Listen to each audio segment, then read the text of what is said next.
अपने जीवन काल में आप सभी लोग कभी ना कभी एक कहावत जरूर सुनी होगी कि घर का भेदी लंका ढाए। ये कहावत इसलिए कहा जाता है कि विभीषण ने भगवान श्री राम को रावण की मृत्यु का कारण बताया था। तो क्या आप जानते हैं रावण की मृत्यु का कारण विभीषण नहीं बल्कि उनकी पत्नी मंदोदरी थी? तो वीडियो को अंत तक जरूर देखना। उससे पहले वीडियो को पहली बार आए तो वीडियो को लाइक करके चैनल को सब्सक्राइब अवश्य करें। कमेंट में जय श्री राम जरूर लिखिए।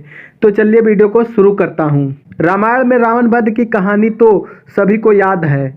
हर कोई ये बात जानता है कि रावण की मृत्यु बहुत ही कठिन थी। रावण के जितने भी सर प्रभु श्री राम काटते थे वो एक नए सिर के साथ जीवित हो जाता था। उस दौरान रावण के भाई विभीषण ने श्री राम को ये भेद बताया कि रावण के नाभि में अमृत कुंड का वास है। जब तक अमृत सुरक्षित है रावण का कोई भी कुछ भी नहीं बिगाड़ सकता।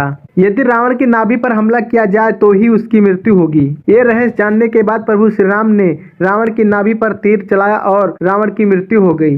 ये रहस्य उजागर होने के बाद ही रावण की पराजय हुई और उसकी दुष्टता का एक अध्याय समाप्त हुआ। आपको बता दें कि ये कथा सिर्फ इतनी ही नहीं है, इसका संबंध रावण की पत्नी मंदोदरी से भी है, जिसने रहस्य बताया था जो बाद में रावण की मृत्यु का कारण बना। एक बार रावण, कुंभकर्ण और विभीषण ने ब्रह्मा जी की कठोर तपस्या की। तीनों के कठोर तप से ब्रह्मा जी काफी प्रसन्न हुए और उन्होंने वरदान मांगने को कहा, जिसके बाद रावण ने ब्रह्मा जी से अमरता का वरदान मांगा। इस वरदान से ब्रह्मा जी विवश हो गए और बोले कि किसी भी प्राणी को अमरता का वरदान नहीं दिया जा सकता, इसीलिए तुम कोई और वरदान मांग लो। लेकिन रावण अपने हठ पर डटा रहा। रावण के हठ के कारण ब्रह्मा जी ने उसे एक विशेष प्रकार का तीर दिया और कहा कि तुम सिर्फ इसी तीर से मृत्यु के मुख में जा सकते हो, इसके अलावा किसी भी अस्त्र से तुम्हारी मृत्यु नहीं होगी। रावण को यह बात ज्ञात हो गया था कि सिर्फ इसी तीर से ही उसे मृत्यु मिल सकती है, इसीलिए रावण ने वो तीर अपने महल में सिंहासन के पास वाली दीवार में चुनवा दिया। वहीं वो जब भी सिंहासन पर विराजमान होता तो वो जानता था कि तीर कहाँ है, लेकिन ये भेद रावण के अलावा सिर्फ उसकी पत्नी मंदोदरी को पता था। जब युद्ध में श्री राम रावण को मारने में असफल हुए तो विभीषण ने उन्हें बताया कि रावण के नाभि में एक अमृत का पान है, जिसे सिर्फ और सिर्फ ब्रह्मा जी से दिए गए तीर से ही भेदा जा सकता है। लेकिन विभीषण को यह नहीं पता था कि वो बाण कहाँ है।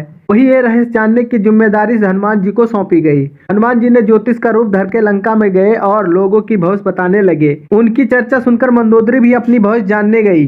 जहां बातों बातों में ज्योतिषी बने हनुमान जी ने कहा कि ब्रह्मा के दिए उस तीर से रावण को संकट है। तब मंदोदरी ने कहा कि ऐसा नहीं हो सकता, वो तीर सिंहासन के खंभे में सुरक्षित है। ये भेद पता करने के बाद हनुमान जी उस जगह गए और तीर लाकर प्रभु श्री राम को सौंप दिया। फिर क्या था, उसी तीर से भगवान राम ने रावण का वध कर दिया। इसी प्रकार ज्योतिषी के रूप में हनुमान जी द्वारा की गई भविष्यवाणी सच साबित हुई। हमारी ये खास जानकारी आपको कैसी लगी हमें कमेंट करके जरूर बताइए और कमेंट में जय श्री राम जरूर लिखिए। और वीडियो देखने के लिए धन्यवाद।